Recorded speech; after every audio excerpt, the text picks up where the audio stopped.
ত্রিপুরার মুখ্যমন্ত্রীর উপস্থিতিতে শুরু হচ্ছে রাজ্যভিত্তিক 24তম সংগ্রাম মা পূজা। অন্যান্য বছরের ন্যায় এবছরও ভাদ্র মাসের অমাবস্যা তিথি উপলক্ষে আগামী 22 এবং 23শে আগস্ট দুদিন ব্যাপী রাজ্যভিত্তিক সংগ্রাম মা দেবীর আরাধনায় ব্রতী হতে চলেছে রিয়াং জনজাতি সম্প্রদায়ের লোকজন। শান্তির বাজার মহকুমার অন্তর্গত সালথাং মনু দখল সিং রিয়াং পাড়ায় সংগ্রাম মা মন্দির প্রাঙ্গণে এই পূজা হতে চলেছে। প্রতি বছর অমাবস্যার এই তিথি উপলক্ষে এই মন্দিরে পূজা অর্চনা করে থাকেন রাজ্যের রিয়াং জনজাতি অংশের লোকজন।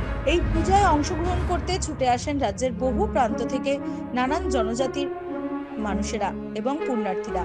আগামীকাল থেকে দুদিন ব্যাপী 24তম রাজ্যভিত্তিক সংগ্রাম মা মেলা এবং পুজোয় উপস্থিত থাকবেন রাজ্যের মুখ্যমন্ত্রী প্রফেসর ডক্টর মানিক সাহা। এছাড়াও প্রধান অতিথি হিসেবে উপস্থিত থাকবেন জনজাতি কল্যাণ মন্ত্রী বিকাশ দেববর্মা, পিটিজি এবং সংখ্যালঘু উন্নয়ন দপ্তরের মন্ত্রী শুক্লাচরণ নোয়াতিয়া, এডিসির মুখ্য কার্যনির্বাহী সদস্য পূর্ণচন্দ্র জমাতিয়া, ব্রু সম্প্রদায় সমাজপতি খবারাম রিয়াং। এছাড়াও উপস্থিত থাকবেন খনারাম রিয়াং সহ অন্যান্যরা।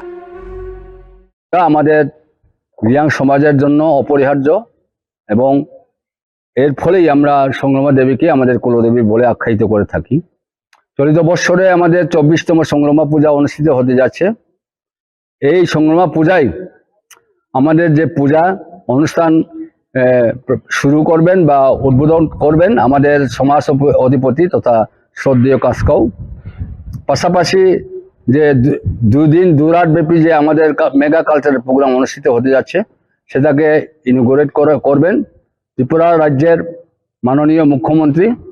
ওনাকে আমরা ইনভাইট করেছি, উনি আমাদের ইনভাইটকে সাদরে গ্রহণ করে উনি আসবেন এরকম কমিটমেন্ট আমাদেরকে এনশিওর করেছেন। যার ফলে আমরা ব্রু সংগ্রামান্থ এবং ব্রু জনজাতি আমরা কৃতার্থ, আমরা গর্বিত, আপ্লুত, উচ্ছ্বসিত এবং আনন্দিত। পাশাপাশি চিফ মিনিস্টারের সাথে আছেন আমাদের উপজাতি কল্যাণ মন্ত্রী সহ আমাদের পিটিজিবি মিনিস্টার তথা সহ আমাদের ফাইন্যান্স মিনিস্টার তথা অর্থমন্ত্রী, উনিও আমাদের এই মেলায় অংশগ্রহণ করবেন বা এই পূজায় অংশগ্রহণ করবেন। পূজা আমরা এই সংগ্রামা পূজা বা অন্যান্য দেবদেবীদেরকে আমরা পূজা করার আমাদের মুখ্য উদ্দেশ্য হলো আমাদের শান্তি, সম্প্রতি এবং সংহতি। সারা ভারতবর্ষের ব্যাপী জনমানবদের শান্তি, সম্প্রতি, সংহতির কামনার্থে আমরা এই ধরনের পূজা অনুষ্ঠিত করে থাকি। সুতরাং এখানে পিটিজি মিনিস্টার থেকে শুরু করে ফাইন্যান্স মিনিস্টারও আসবেন। তোর সঙ্গে 4-5 জন আমাদের শ্রদ্ধেয় বিধায়ক মহোদয়গণও থাকবেন।